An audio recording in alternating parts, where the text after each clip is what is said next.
The NFL and English Premier League represent two very different sporting methods in two very different sports.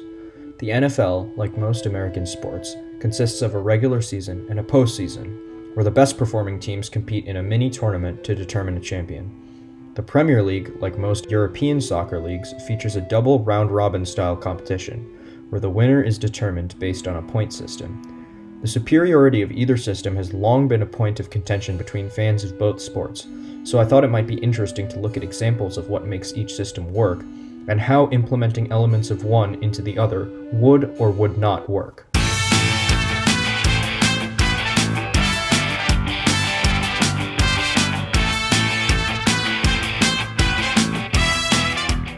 The NFL has a 17-game season, which culminates in the playoffs.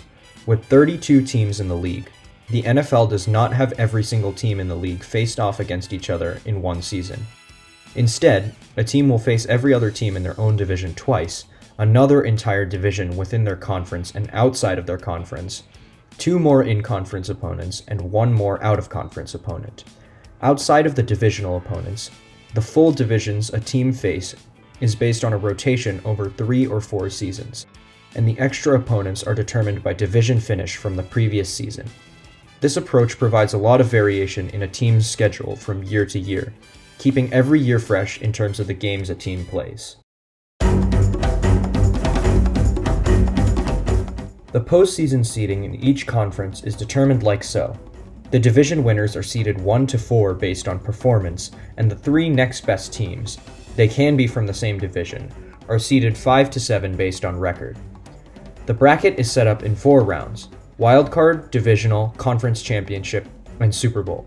The Wildcard round has matchups with all teams except the number 1 seed, who gets a bye, matchups of 2 versus 7, 3 versus 6, and 4 versus 5 seeds. The Divisional round matches the 1 seed with the lowest remaining seed and the 2 remaining teams, with home field advantage going to the higher seed in all rounds except the Super Bowl, which is a neutral site game. This bracket system makes sense for the most part, but there are some issues with the current seeding format. Simply allowing the best team in each division in the playoffs makes sense when considering it only in a geographical context, but in terms of fairness, this isn't a good system. There have been numerous instances of a team limping into the postseason as a division winner from a weak division and getting clobbered by a wildcard team that did significantly better than them in the regular season. A recent notable example of this was the 2022 Tampa Bay Buccaneers, who finished the season with a losing record, but were still good enough to win their division. They were given a home field playoff game by the postseason rules, and were humiliated on home turf by the Dallas Cowboys, 31-14. Additionally, the NFL's 17-game rotating schedule means that a team could get lucky and face a swath of very bad teams and get into the postseason, like the 2016 Giants, who faced many of the league's basement dwellers to storm to an 11-5 record. All of their losses came against real opposition who were playoff contenders, and when they got to the playoffs, they were blown out by the Packers in round 1. Although it might seem like this is a major issue with the league's format, the postseason exists in part to test the validity of the teams who made it there. By pitting the best of the best against each other, it quickly becomes clear who is for real and who is not. The NFL system does have some issues, but for the most part, it does fit with the league's theme of parity and the idea that any team, if managed well, can go from last to first in relatively short order. The Premier League's format is much more concrete. It's a double round robin where every team faces all other teams twice, once home and once away. A win nets 3 points for the winner, a draw nets 1 point for both teams, and a loss returns no points. The team with the most points wins the league. Very simple.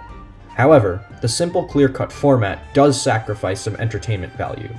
For one thing, it's very easy for a team to run away with the league and secure the title with several weeks to go, removing the tension from the end of the season, and sometimes all of it if the team in question is extremely dominant. Soccer as a sport is also very top-heavy. Since the Premier League detached from the main Football League system in 1992, a grand total of 2 teams outside the top 6, or top 5 really, since Tottenham haven't even captured a league title for themselves in that span, have won the league. The requirement for sustained success in order to win the championship means that numerically the best team does win, but it means that one little mistake at any point or a slow start for a team could completely screw their entire season over. This cut and dry format removes the idea of an underdog story for a magical run that makes the idea of a postseason and some other soccer competitions like the FA Cup and World Cup so captivating. Both the NFL and the Premier League systems are merely an extension of the respective league setups. The NFL is much more focused on parity, where soccer is significantly top-heavier. The NFL is built on the idea that any team can make a run to the championship if they qualify for the dance. All the systems the league has set up at the moment support this. The weakest teams in the league are given support in the form of a high draft pick in order to improve. The draft functions as a sort of safety valve to keep the worst teams afloat. This does make it feel as though the best teams get rewarded for poor play, but it makes the sport more enjoyable for fans when they can watch their team go from worst to first in a very short time. Soccer is the polar opposite of this. The league systems are set up to be top-heavy, which trickles down all the way to the bottom. The three worst teams are not given an opportunity to improve, because soccer does not feature a traditional American-style draft, nor does it have a salary cap in most leagues. The worst teams are in fact relegated to the second division, massively hurting their revenue, while the three best teams of the second division move up to the first division. Being in the second division seriously hurts a team's finances, so they are unable to make investments to improve. So essentially, the teams that finish at the top earn the most money to buy the best players, and can afford to pay the best scouts, allowing them to continue to finish at the top, buy the best players, and pay the best scouts.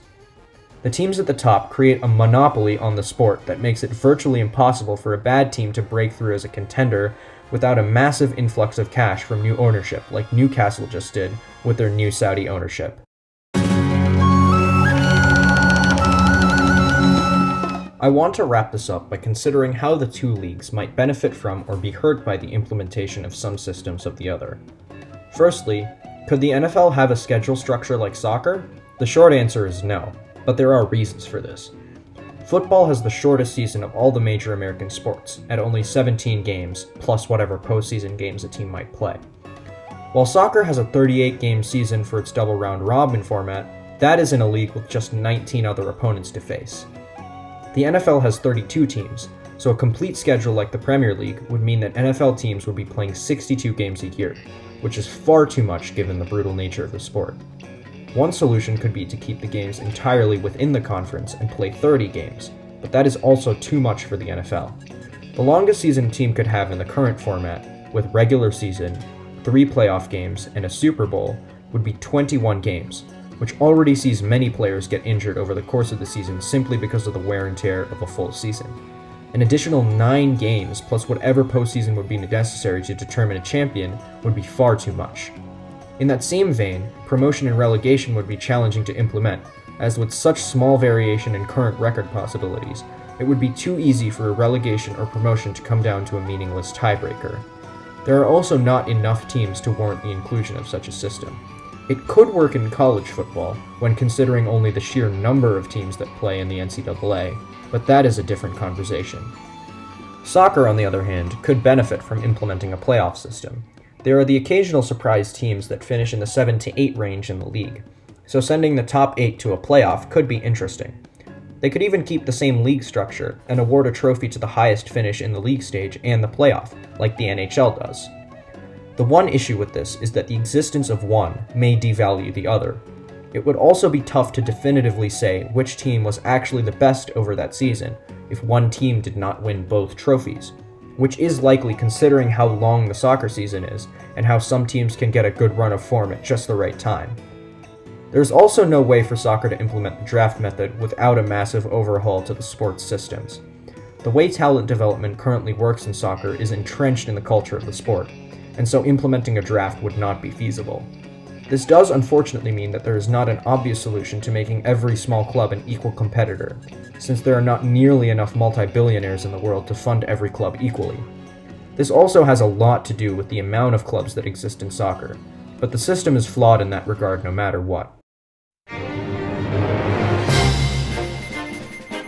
It is tough to definitively say which league system is better, considering that each system is a complicated web of systems that are each built around the sport in question.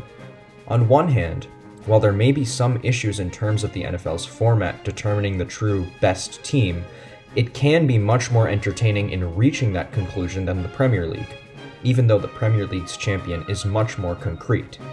To that end, even though both the NFL and Premier League systems have their issues, they are both very effective in what they set out to do. Given the sports that the leagues contest, I think that each system works perfectly in its own right.